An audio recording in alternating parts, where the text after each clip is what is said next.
মাচা ভর্তি করলা, পাতার চেয়ে যেন ফলনই বেশি। স্বাদে তেতোই সবজি চাষ করে ধীরে ধীরে ভাগ্য বদল করেছেন নোয়াখালীর সুবর্ণচরের কৃষকরা। একসময় যারা জেলে পেশায় ছিলেন তারাও অনেকে এখন মাছ ধরা ছেড়ে করলা চাষ করছেন। সুবর্ণচর উপজেলার চরজব্বার ইউনিয়নের ইমান আলী বাজারের পাশের কৃষকরা বলছেন, করলা চাষ করে বিনিয়োগের কয়েক গুণ লাভ করেছেন তারা। গত বছরে 1.5 লক্ষ টাকা পুঁজি দিয়ে চাষ করে একজন চাষি বিক্রি করেছেন 6 লক্ষ টাকার করলা। প্রায় 3 একর 3.5 একর জমি করলা চাষ করছি। আমার এখানে প্রায় ইনভেস্ট হয়েছে 3 থেকে 3.5 লক্ষ টাকা।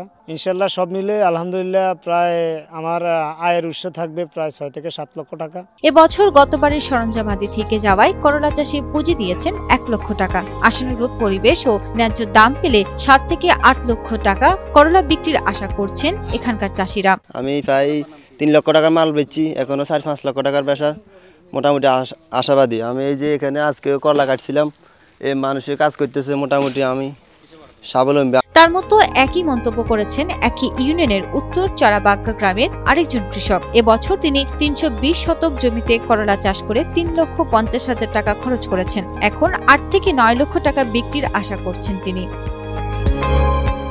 সুবর্ণচরে অনাবাদি জমি ও ধানি জমিতে দিন দিন জনপ্রিয় হচ্ছে করলা চাষ। কৃষকরা বলছেন, ধানের তুলনায় করলা চাষে 10 থেকে 15 গুণ বেশি লাভ। বাংলাদেশের বিভিন্ন প্রান্তে বিভিন্ন জেলাতেও যাইতেছে আমাদের করলা এবং বেগুন, অনেক সবজি আবাদ করতেছে আমাদের এখানে। বাংলাদেশের বিভিন্ন প্রান্তে যাইতেছে সবজি। আমাদের এখানে এই করলা চাষ করে কৃষকরা অর্থনৈতিকভাবেও অনেক সাবলম্বী এবং আগাম চাষ করাতে যায়। সুবর্ণচরে উৎপাদিত করলা বাজারজাত করা হচ্ছে দেশের বিভিন্ন জেলায়। আর এসব কাজের সাথে যুক্ত হওয়ায় কর্মসংস্থান হয়েছে এলাকার বহু মানুষের। করলা চাষ আলহামদুলিল্লাহ অনেক ভালো হয়েছে। আমরা এখান থেকে উপার্জন করি, আমার পরিজনকে চালাই। উপজেলা কৃষি কর্মকর্তা বলছেন, এবছর সুবর্ণচর সবজি উৎপাদনে দেশের গণ্ডি পেরিয়ে বিদেশের মাটিতেও সুনাম কুড়াচ্ছে। উৎপাদিত করলা সুবর্ণচরের গণ্ডি পেরিয়ে ঢাকা, কাউরান বাজার, নিমসার এবং ফেনী এবং চট্টগ্রাম রিয়াজউদ্দিন বাজার সহ দেশের বিভিন্ন জায়গায় সরবরাহ হচ্ছে।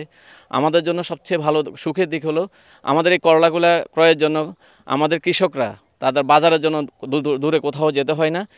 ব্যাপারীরা বা পাইকাররা আমাদের সুবর্ণচরে সরাসরি এসে এই করলাগুলি নিয়ে যাচ্ছেন। ফলে কৃষকদের পরিবহন খরচ এবং আড়তের খরচ থেকে মুক্তি পাচ্ছে, ফলে কৃষকের আয় বৃদ্ধি পাচ্ছে।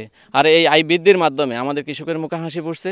ধানের লাভ কম, সেই তুলনায় মানুষ এই দিন দিন সবজির দিকে ধাবিত হচ্ছে। কারণ হচ্ছে সবজি চাষাবাদে ধান থেকে প্রায় 10 গুণ বেশি পরিমাণ লাভবান হয়। এখানে সবজি এখানে পায় বিভিন্ন রঙের, যেমন বেগুন, টমেটো, মরিচ এবং করলা, ঝিঙ্গা, সব বিভিন্ন ধরনের সবজি আবাদ হইতেছে। দিন দিন আবাদ বৃদ্ধি পাইতেছে। বিভিন্ন যে সমস্যা, কৃষকের সমস্যা হচ্ছে, আমরা তাদেরকে সার্বক্ষণিক উপজেলা কৃষি অফিসের মাধ্যমে তাদেরকে সহযোগিতা করতেছি, যাতে করে তারা কৃষকেরা অনেক লাভবান হয়। চলতি অর্থ বছরে নোয়াখালীর নদী তীরবর্তী সুবর্ণচরে পতিত জমিসহ ধানের জমিতে সরকারি প্রণোদনায় 90 হেক্টর জমিসহ মোট 3 গুণের বেশি জমিতে করলা চাষ হয়েছে।